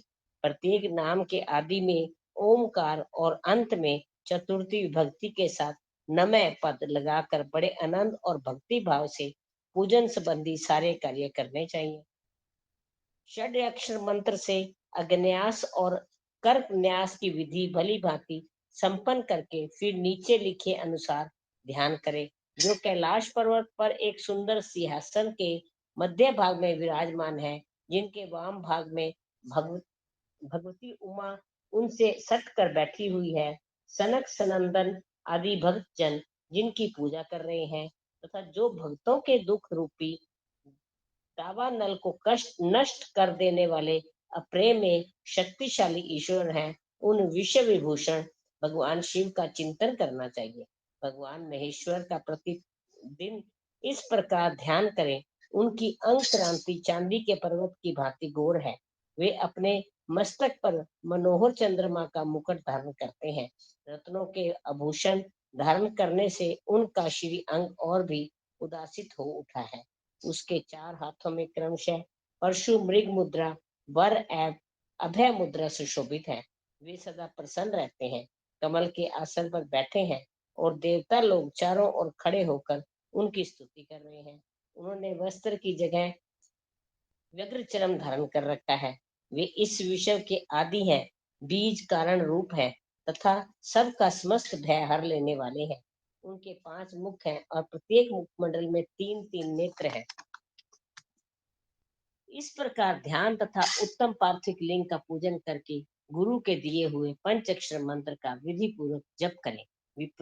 विप्रवरों, विद्वान पुरुष को चाहिए कि वह दिवेश्वर शिव को प्रणाम करके नाना प्रकार की स्तुतियों द्वारा उनका सत्वन करे तथा शुद्ध रुद्रीय यजु 16वें अध्याय के मंत्रों का पाठ करे। तत्पश्चात अंजलि में अक्षत और फूल लेकर उत्तम भक्ति भाव से निम्नलिखित मंत्रों को पढ़ते हुए प्रेम और प्रसन्नता के साथ भगवान शंकर से इस प्रकार प्रार्थना करें। सबको सुख देने वाले कृपा निधान भूतनाथ शिव, मैं आपका हूँ। आपके गुणों में ही मेरे प्राण बसते हैं अथवा आपके गुण ही मेरे प्राण हैं। मेरे जीवन स्वस्थ है। मेरा चित्त सदा आपके ही चिंतन में लगा हुआ है। यह जानकर मुझ पर प्रसन्न होइए, कृपा कीजिए। शंकर, मैंने अनजान में अथवा जानबूझकर यदि कोई कभी आपका जप और पूजन आदि किया हो तो आपकी कृपा से वह सफल हो जाए। गौरीनाथ, मैं आधुनिक युग का महान पापी हूँ, पतित हूँ और आप सदा से ही परम महान पति पावन है। इस बात का विचार करके आप जैसा चाहे वैसा करें। महादेव, सदाशिव, वेद पुराणों, नाना प्रकार के शास्त्रीय सिद्धांतों और विभिन्न महर्षियों ने भी अब तक आपको पूर्ण रूप से नहीं जाना है। फिर मैं कैसे जान सकता हूँ? महेश्वर, मैं जैसा हूँ वैसा ही उसी रूप में संपूर्ण भाव से आपका हूँ। आपके आश्रित हूँ, इसलिए आपसे रक्षा पाने के योग्य हूँ। परमेश्वर, आप मुझ पर प्रसन्न होइए। उन्हें इस प्रकार प्रार्थना करके हाथ में लिए हुए अक्षत और पुष्प को भगवान शिव के ऊपर चढ़ा उन शंभु देव को भक्ति भाव से विधि पूर्वक साष्टांग प्रणाम करें तदंतर शुद्ध बुद्धि वाला उपासक शस्त्रयुक्त विधि से इष्ट देव की परिक्रमा करे, फिर श्रद्धा पूर्वक स्तुति द्वारा धनेश्वर शिव की स्तुति करे। इसके बाद गला बजाकर गले से अव्यक्त शब्द का उच्चारण करके पवित्र एवं विनीत चित्त वाला साधक भगवान को प्रणाम करे, फिर आदर पूर्वक विज्ञापित करे और उसके बाद विसर्जन। मुनिवरों, इस प्रकार विधि पूर्वक पार्थिव पूजा बताई गई है। वह भोग और मोक्ष देने वाली तथा भगवान शिव के प्रति भक्ति भाव को बढ़ाने वाली है। पार्थिव ओम नमः शिवाय, ओम नमः शिवाय, नमः शिवाय, ओम नमः शिवाय, नमः शिवाय, ओम नमः शिवाय। जय श्री ओम नमः शिवाय, ओम नमः शिवाय, ओम नमः शिवाय, ओम नमः शिवाय। पार्थिव पूजा की महिमा, शिव नैवेद्य भक्षण के विषय में निर्णय तथा बिल्लव का महात्म्य। तदंतर ऋषियों के पूछने पर किस कामना की पूर्ति के लिए कितने पार्थिव लिंगों की पूजा करनी चाहिए, इस विषय का वर्णन करके सूत जी बोले, महर्षियों, पार्थिव लिंगों की पूजा कोटि कोटि यज्ञों का फल देने वाली है। कलयुग में लोगों के लिए शिवलिंग पूजन जैसा श्रेष्ठ दिखाई देता है, वैसा दूसरा कोई साधन नहीं है। यह समस्त शास्त्रों का निश्चित सिद्धांत है। शिवलिंग भोग और मोक्ष देने वाला है। लिंग 3 प्रकार के कहे गए हैं, उत्तम, मध्यम और अधम। जो 4 अंगुल ऊंचा और देखने में सुंदर हो तथा वेदी से युक्त हो, उस शिवलिंग को शास्त्रज्ञ महर्षियों ने उत्तम कहा है। उससे आधा मध्यम और उससे आधा अधम माना गया है। इस तरह 3 प्रकार के शिवलिंग कहे गए हैं जो उत्तरोत्तर श्रेष्ठ हैं। ब्राह्मण, क्षत्रिय, वैश्य, शूद्र अथवा विलोम संकर कोई भी क्यों ना हो, वह अपने अधिकार के अनुसार वैदिक अथवा तांत्रिक मंत्र से सदा आदर पूर्वक शिवलिंग की पूजा करे। ब्राह्मणों, महर्षियों, अधिक कहने से क्या लाभ? शिवलिंग का पूजन करने में स्त्रियों का तथा अन्य सब लोगों का भी अधिकार है। द्विजों के लिए वैदिक पद्धति से ही शिवलिंग की पूजा करना श्रेष्ठ है, परंतु अन्य लोगों के लिए वैदिक मार्ग से पूजा करने की सम्मति नहीं है। वेदज्ञ द्विजों को वैदिक मार्ग से ही पूजन करना चाहिए, अन्य मार्ग से नहीं। यह भगवान शिव का कथन है। दधीची और गौतम आदि के शाप से जिनका चित्त दग्ध हो गया है, उन द्विजों की वैदिक कर्म में श्रद्धा नहीं होती। जो मनुष्य वेदों तथा स्मृतियों में कहे हुए सत्कर्मों की अवहेलना करके दूसरे कर्म को करने लगता है, उसका मनोरथ कभी सफल नहीं होता। इस प्रकार विधि पूर्वक भगवान शंकर का नैवेद्यांत पूजन करके उनकी त्रिभुवनमयी 8 मूर्तियों का भी पूजन करें। पृथ्वी, जल, अग्नि, वायु, आकाश, सूर्य, चंद्रमा तथा यजमान, ये भगवान शंकर की 8 मूर्तियां कही गई हैं। इन मूर्तियों के साथ सर्व, भव, रुद्र, उग्र, अग्र, भीम, ईश्वर, महादेव तथा पशुपति, इन नामों को भी अर्चना करें। तदंतर चंदन, अक्षत और बिल्व पत्र लेकर वहां ईशान आदि के क्रम से भगवान शिव के परिवार का उत्तम भक्ति भाव से पूजन करें। ईशान, नंदी, चंड, महाकाल, भृंगी, वृक्ष, स्कंद, कर्पदीश्वर, सोम तथा शुक्र, ये 10 शिव के परिवार हैं, जो क्रमशः ईशान आदि 10 दिशाओं में पूजनीय हैं। तत्पश्चात भगवान शिव के समक्ष वीरभद्र का और पीछे कीर्ति मुख का पूजन करके विधि पूर्वक 11 रुद्रों की पूजा करें। इसके बाद पंचाक्षर मंत्र का जप करके शतरुद्रीय स्तोत्र का, नाना प्रकार की स्तुतियों का तथा शिव पंचांग का पाठ करें। तत्पश्चात परिक्रमा और नमस्कार करके शिवलिंग का विसर्जन करें। इस प्रकार मैंने शिव पूजन की संपूर्ण विधि का आदर पूर्वक वर्णन किया। रात्रि में देव कार्यों को सदा उत्तराभिमुख होकर ही करना चाहिए। इसी प्रकार शिव पूजन भी पवित्र भाव से सदा उत्तराभिमुख होकर भी ही करना चाहिए। उत्तराभिमुख होकर ही करना उचित है।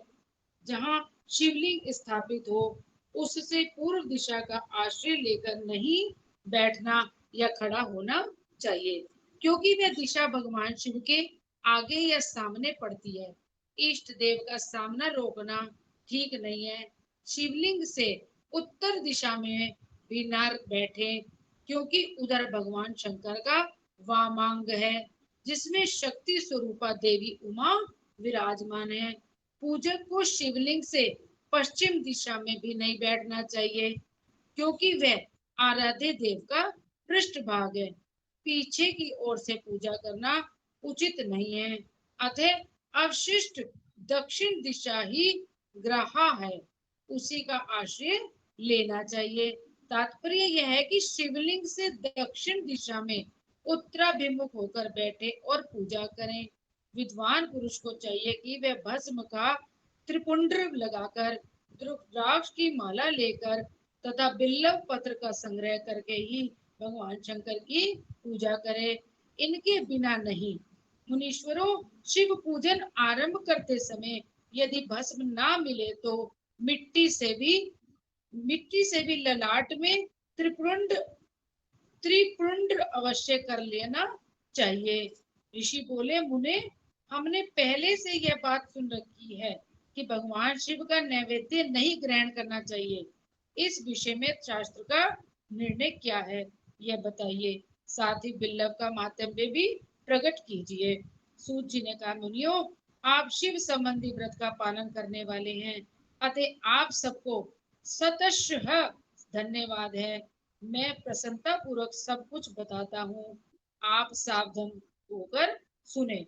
जो भगवान शिव का भक्त है, बाहर भीतर से पवित्र और शुद्ध है, उत्तम व्रत का पालन करने वाला तथा दृढ़ निश्चय से युक्त है, वह शिव नैवेद्य का अवश्य भक्षण करे। भगवान शिव का नैवेद्य आग्रह है, इस भावना को मन से निकाल दें। शिव के नैवेद्य को देख लेने मात्र से भी सारे पाप दूर भाग जाते हैं। उसको खा लेने पर तो करोड़ों पुण्य अपने भीतर आ जाते हैं। आए हुए शिव नैवेद्य को सिर झुकाकर प्रसन्नता के साथ ग्रहण करें और प्रयत्न करके शिव स्मरण पूर्वक उसका भक्षण करें। आए हुए शिव नैवेद्य को जो ये कहकर कि मैं इसे दूसरे समय में ग्रहण करूंगा, लेने में विलंब कर देता है, वह मनुष्य निश्चय ही पाप से बंध जाता है। जिसने शिव की दीक्षा ले ली हो, उस शिव भक्त के लिए यह शिव नैवेद्य अवश्य भक्षणीय है, ऐसा कहा जाता है।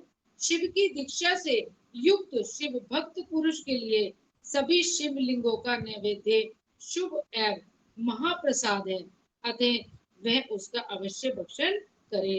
परंतु जो अन्य देवताओं की दीक्षा से युक्त है और शिव भक्ति में भी मन को लगाए हुए हैं, उनके लिए शिव नैवेद्य भक्षण के विषय में क्या निर्णय है, इसे आप लोग प्रेम पूर्वक सुने। ब्राह्मणों, जहाँ से शाल ग्राम शिला की उत्पत्ति होती है, वहाँ के उत्पन्न लिंग में रसलिंग, पारदलिंग में पाषाण, रजत तथा स्वर्ण से निर्मित लिंग में देवताओं तथा सिद्धों द्वारा प्रतिष्ठित लिंग में, केसर निर्मित लिंग में, स्फटिक लिंग में, रतन निर्मित लिंग में तथा समस्त ज्योतिर्लिंगों में विराजमान भगवान शिव के नैवेद्यों का भक्षण चांद्रायण व्रत के समान पुण्यजनक है। ब्रह्म हत्या करने वाला पुरुष भी यदि पवित्र होकर शिव निर्माल्य का भक्षण करके उसे सिर पर धारण करे तो उसका सारा पाप शीघ्र ही नष्ट हो जाता है। पर जहाँ चंड का अधिकार है, वहाँ जो शिव निर्माल्य हो उसे साधारण मनुष्य को नहीं खाना चाहिए। जहाँ चंड का अधिकार नहीं है, वहाँ के शिव निर्माल्य का सभी को भक्ति पूर्वक भोजन करना चाहिए।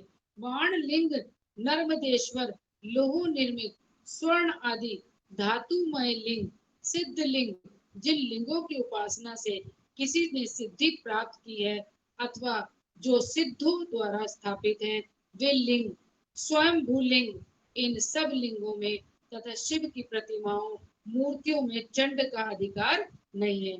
जो मनुष्य शिवलिंग को विधि पूर्वक स्नान कराकर उस स्नान के जल का 3 बार आचमन करता है, उसके कायिक, वाचिक और मानसिक तीनों प्रकार के पाप या शीघ्र नष्ट हो जाते हैं। जो शिव नैवेद्य पत्र, पुष्प, फल और जल अग्राह्य है, वह सब भी शाल ग्राम शिला के स्पर्श से पवित्र ग्रहण के योग्य हो जाता है। मुनीश्वरों, शिवलिंग के ऊपर चढ़ा हुआ जो द्रव्य है वह आग्रह है। जो वस्तु लिंग स्पर्श से रहित है, अर्थात जिस वस्तु को अलग रखकर शिव जी को निवेदित किया जाता है, लिंग के ऊपर चढ़ाया नहीं जाता, उसे अत्यंत पवित्र जानना चाहिए। मुनिवरों, इस प्रकार नैवेद्य के विषय में शास्त्र का निर्णय बताया गया है। अब तुम लोग सावधान होकर, बस नहीं थोड़ा सा रह गया, आधा पेज है बस। हाँ जी, अब तुम लोग सावधान होकर आदर पूर्वक विल्लभ का माहात्म्य सुनो। यह विल्लभ वृक्ष महादेव का ही रूप है। देवताओं ने भी इसकी स्तुति की है। फिर जिस किसी तरह से इसकी महिमा कैसे मानी जा सकती है। तीनों लोकों में जितने पुण्य तीर्थ प्रसिद्ध हैं, वे संपूर्ण तीर्थ विल्लभ के मूल भाग में निवास करते हैं। जो पुण्यात्मा मनुष्य विल्लभ के मूल में लिंग स्वरूप अविनाशी महादेव जी का पूजन करता है, वह निश्चय ही शिव पद को प्राप्त होता है। जो बिल्लभ की जड़ के पास जल से अपने मस्तक को सींचता है, वह संपूर्ण तीर्थों में स्नान का फल पा लेता है और वही इस भूतल पर पावन माना जाता है। इस बिल्लभ की जड़ के परम उत्तम थाली को जल से भरा हुआ देखकर महादेव जी पूर्णतः संतुष्ट होते हैं। जो मनुष्य गंध, पुष्प आदि से बिल्लभ के मूल भाग का पूजन करता है, वह शिवलोक को पाता है और इस लोक में भी उसकी सुख संतति बढ़ती है। जो बिल्लभ की जड़ के समीप आदर पूर्वक दीपावली जलाकर रखता है, वह तत्व ज्ञान से संपन्न हो भगवान महेश्वर में मिल जाता है।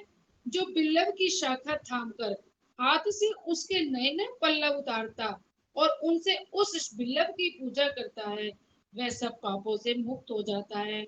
जो बिल्लभ की जड़ के समीप भगवान शिव में अनुराग रखने वाले एक भक्त को भी भक्ति पूर्वक भोजन कराता है, उसे कोटि गुना पुण्य प्राप्त होता है। जो बिल्लभ की जड़ के पास शिव भक्त को खीर और घृत से युक्त अन्न देता है, वह कभी दरिद्र नहीं होता। ब्राह्मणों, इस प्रकार मैंने सांगोपांग शिवलिंग पूजन का वर्णन किया। वह यह प्रवृत्ति मार्गी तथा निवृत्ति मार्गी पूजकों के भेद से 2 प्रकार का होता है। प्रवृत्ति मार्गी लोगों के लिए पीठ पूजा इस भूतल पर संपूर्ण अभिष्ट वस्तुओं को देने वाली होती है। प्रवृत्त पुरुष सुपात्र गुरु आदि के द्वारा ही सारी पूजा संपन्न करे और अभिषेक के अंत में अगहनी के चावल से बना हुआ नैवेद्य निवेदन करे। पूजा के अंत में शिवलिंग को शुद्ध संपुट में विराजमान करके घर के भीतर कहीं अलग रख दें। निवृत्ति मार्गी उपासकों के लिए हाथ पर ही शिव पूजन का विधान है। उन्हें भिक्षा आदि से प्राप्त हुए अपने भोजन को ही नैवेद्य रूप में निवेदित कर देना चाहिए। निवृत्त पुरुषों के लिए सूक्ष्म लिंग ही श्रेष्ठ बताया जाता है। वे विभूति से पूजन करें और विभूति को ही नैवेद्य रूप से निवेदित भी करें। पूजा करके उस लिंग को सदा अपने मस्तक पर धारण करें। ओम नमः शिवाय, ओम नमः शिवाय। हर हर बोले नमः शिवाय, ओम नमः शिवाय, ओम नमः शिवाय। हर हर बोले नमः शिवाय।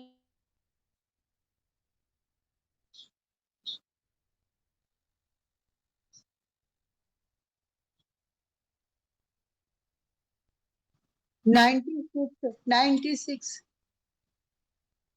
हाँ 96 है। मैंने माइक नहीं खोला, मैं बोल रही हूँ।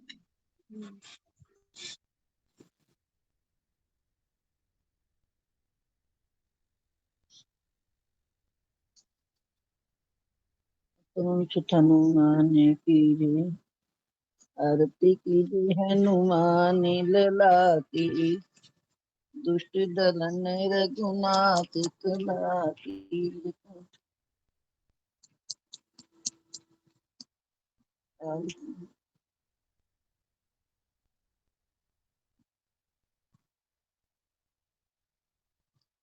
आरती की हनुमान लला की, दुष्ट दलन रघुनाथ कला की। जाके बल से गिरवर कापे, रोग दोष जग निकट न जाके। अंजनी पुत्र महाबलिदाई, संतन के प्रभु सदा सहाय। देवी रघुनाथ पठाए, लंका जारी सिया सुधिलाए। लंका सुकोट समुद्र सिखाई, जाति पवन सुत बार न लाई।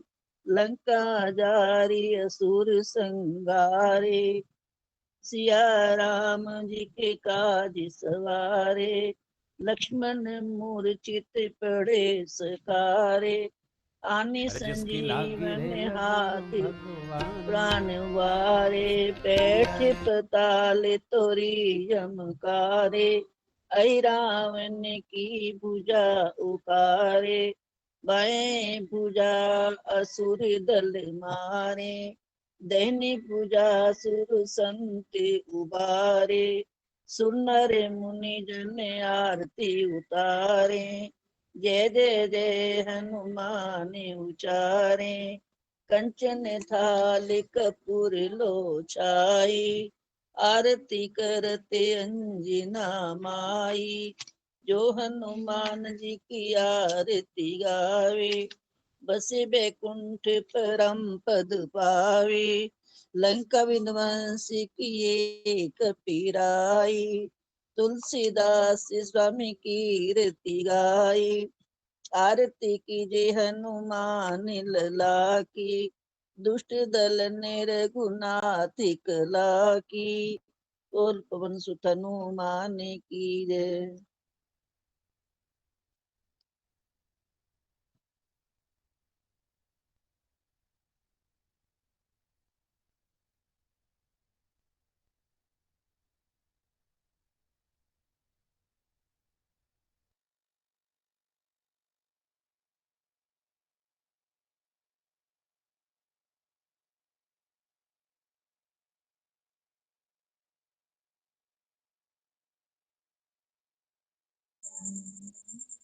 मैं बोलूं जी। झांकी झांकी उमा महेश की, आठों पहर किया करूं। झांकी उमा महेश की, आठों पहर किया करूं। नैनों के पात्र में सुधा, भर भर के मैं पिया करूं। झांकी उमा महेश की, आठों पहर किया करूं।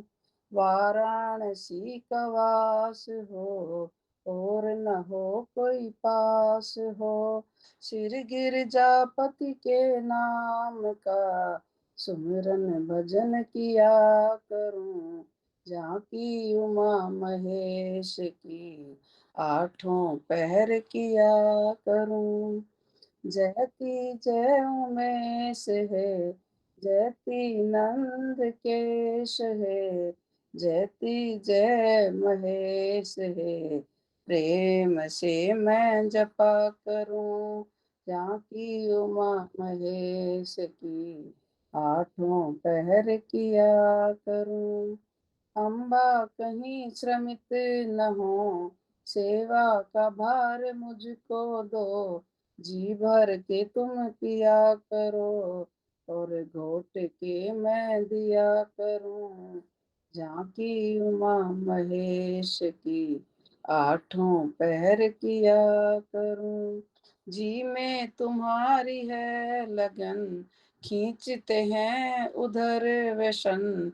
हरदम चलाए मान मन, इसका उपाय क्या करूं, झांकी उमा महेश की, आठों पहर किया करूं, भिक्षा में नाथ दीजिए, अपनी शरण में लीजिए, ऐसा प्रबंध कीजिए, सेवा में मैं रहा करूं, झांकी उमा महेश की, आठों पहर किया करूं।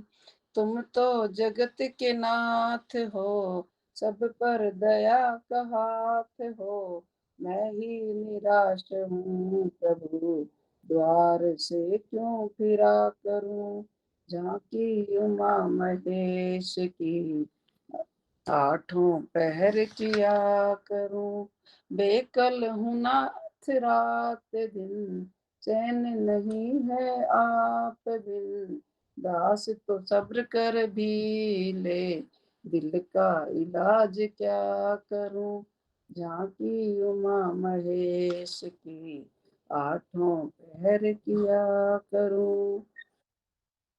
जय श्री कृष्ण, जय श्री राधे। ओम नमः शिवाय, ओम नमः शिवाय, ओम।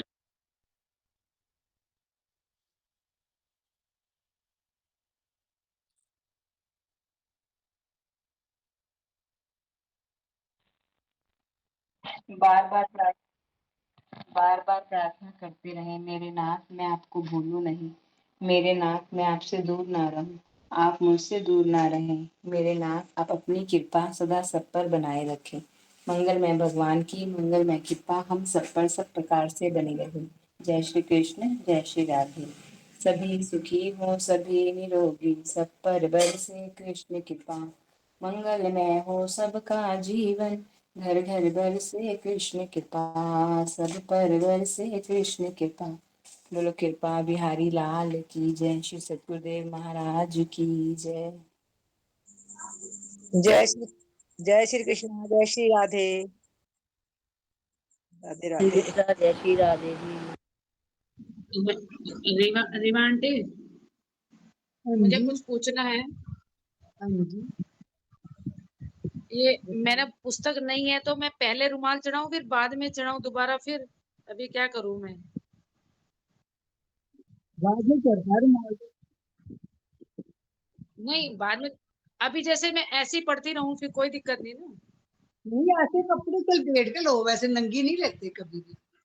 हाँ, मैं तभी तो पूछ रही हूँ, मैं तभी पूछ रही हूँ। हाँ, वैसे कोई कपड़े कोई चीज लपेट के रखो कोई, रुमाल हाँ को। नहीं, जो जो पहले रुमाल पड़ा है उसमें लपेट लूं? हाँ, हाँ जी, हाँ जी। ठीक, ठीक, धन्यवाद। जय श्री राधे, जय श्री राधे।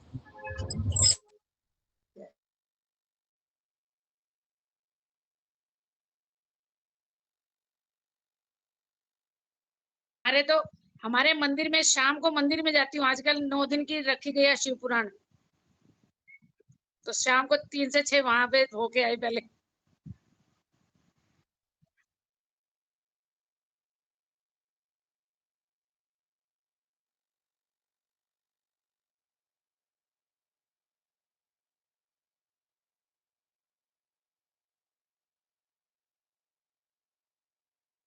हम यहाँ पढ़ रहे हैं ना, और वो आप लिंक भेजते हो वो भी सुन रहे हैं, तो बड़ा आनंद आ रहा है, और भी वहां सुनने में और आनंद आ रहा है।